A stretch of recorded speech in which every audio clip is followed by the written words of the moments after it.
Okay, right there is the end of the M576 that I just called up in Portland. I heard him come onto the siding up here, and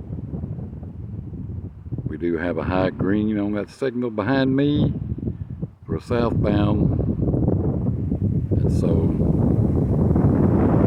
he's every bit of 2 miles long, this train here. So the end of him is probably right up there about the Gettysburg crossing, which is the next crossing north, and just across the Tennessee-Kentucky state line.